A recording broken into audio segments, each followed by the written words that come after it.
This is Roster Castellato interviewing Mike Peraza at the May 2019 Disney Animania convention. So now, did you have any favorite cartoons before you started animating? I sorry, I don't speak English too well. You say that again. No, just kidding. Anyway, a favorite animated film? Yeah, favorite cartoons in general before you started Favorite animating. cartoon in general? Well, the ones I didn't work on, it was just hard to start.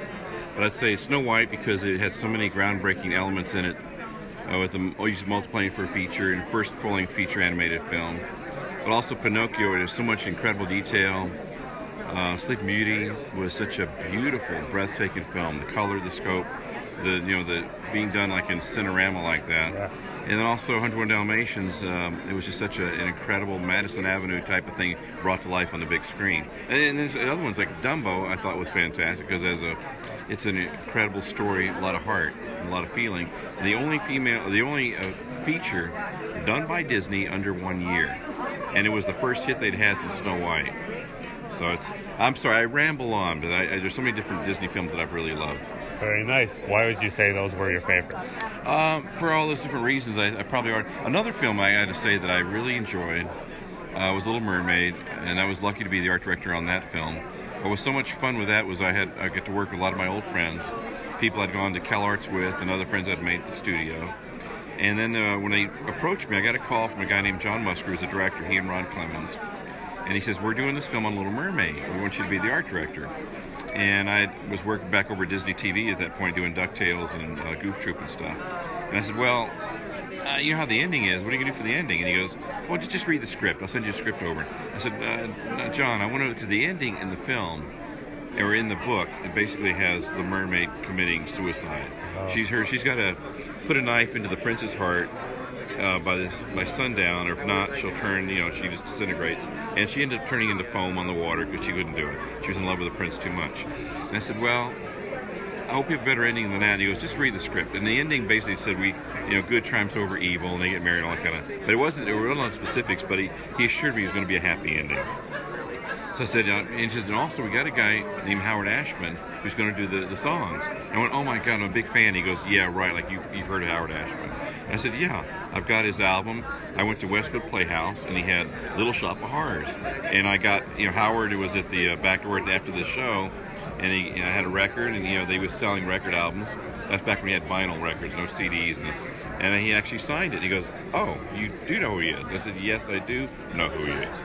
So Howard had his room right next to mine, where he and Alan were in there doing the songs, and it was a lot of fun. So that was fun. Basil Baker Street was fun. My wife and I got a trip to London during that film. They called it Great Mouse Detective. So I see, look in your eyes going like, what film was that? But we called it Basil Baker Street was the name that we actually worked on it, what we called it. So my wife and I ended up going to London for about 2 weeks doing research for the film. We went up inside Big Ben, which wasn't allowed to the public. It was like they would sit there and we had to get the resident engineer of the House of Parliament in London to okay our visit. And then we got that and realized we had to dress up like in a suit, we had to be in a formal dress and all, because Big Ben, even though it's a big tower, the clock tower, is considered part of Westminster Palace. And so in order to be in the palace, you've got to dress accordingly. So that was a lot of fun working on that one. So it's hard to pick out any one. It's like picking out your favorite child, Yeah, very nice. Okay, and so what was the first project that you worked on?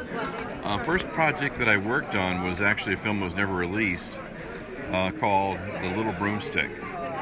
And it was at the same time we just finished up Rescuers. We had started a film called Fox and the Hound, which I did a lot of work on. But the film called Little Broomstick and another one called Catfish Ben were my two earlier projects I worked on with Ken Anderson, and another one was with Wooly Reiterman. Those films never actually put into production and were never released. But I enjoyed both. Catfish Ben was kind of like, for me anyway, like a Song of the South kind of a story. It took place in the Deep South, and it was all these little animals kind of getting together, critters, to survive, this big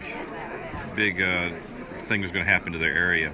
And then the other one, Little Broomstick, was actually about a little girl who was having the worst summer she could ever think of, and her parents weren't quite getting along. She was shipped off, and she was enrolled into a witchcraft academy. It was a school of wizards and witchcrafts, and she didn't realize she actually had powers of a witch.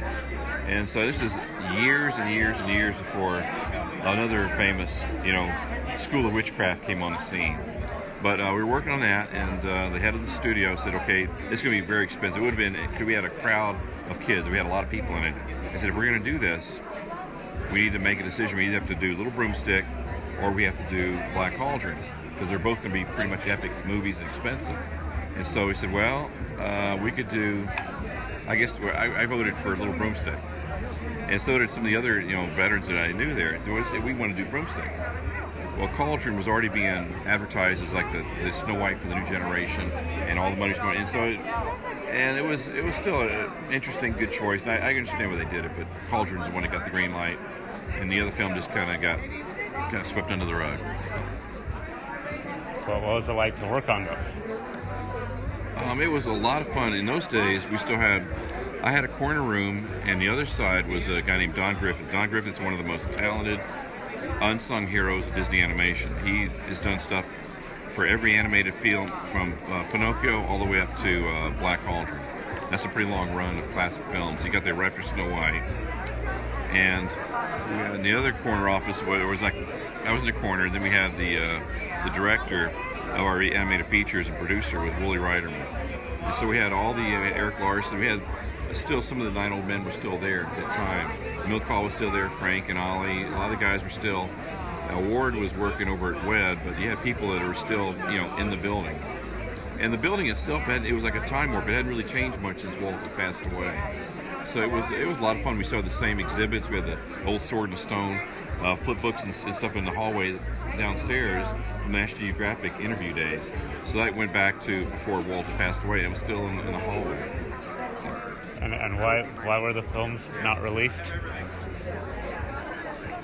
Well, they're very expensive, and so you got to greenlight something that's going to be marketable, to the masses. And so Cauldron was greenlit. You can't just sit there and do too many starts on an animated film, because they go for millions and millions of dollars, and it takes a lot of manpower. So you never know. One day they may end up releasing, because like Little Mermaid was actually worked on back in the late 30s or something. Kai Nielsen and some of the other illustrators had worked on a version of Little Mermaid, and that was never as part of a package film at one point with Hans Christian Andersen. It was going to be a film on Hans Christian Andersen that Disney was doing. Well, that didn't make it, and then look at it, decades go by, and then they're making it. In fact, they pulled out a lot of Hans Christian Andersen's sketches, became a lot of the blueprint for the storyline. The whole thing with the ship at the beginning, Eric on the ship, the fireworks, all that kind of stuff. Those are taken directly from the old Kai Nielsen storyboards. Very nice. And out of all the projects that you've worked on, which one is your favorite? I think I answered that one. I think probably Little Mermaid, I think. Hard to say. Probably Little Mermaid. Very nice. Why would you say it's your favorite? Because of the people that you work with. Because of Howard, Alan, John, Ron, all the animators on there, people like Glenn, Mark. It was a team of people. It's like Walt used to say, it always takes people to do these things, and that's, when you work on a film like that, we had an incredible team of talented, really nice folks. So that was, I think, my best memories of that one. Yeah. Very nice. Well, thank you for allowing me to interview you. Well, thank you very much. Very nice to meet you. Hey, you take care of yourself. Thank you. Well, there you have it. That was Roster Castanaro interviewing Mike Peraza at the May 2019 Disney Animania Convention.